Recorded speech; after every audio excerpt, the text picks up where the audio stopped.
Bakit importanteng alam mo ang skill set requirements na kailangan ng isang job post? Iba-ibang resume para sa iba-ibang job post. Yes, you heard it right.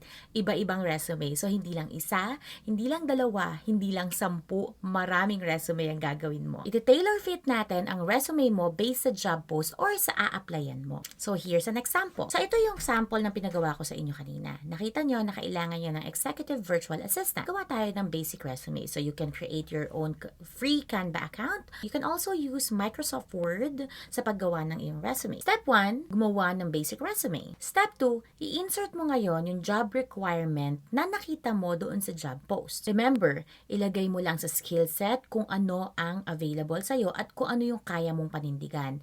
Do not fake it till you make it kasi hindi na siya nag-work ngayon. They will know for sure if you can walk the talk. Congratulations! You have created a resume na naka-tailor fit sa pangangailangan ng client mo.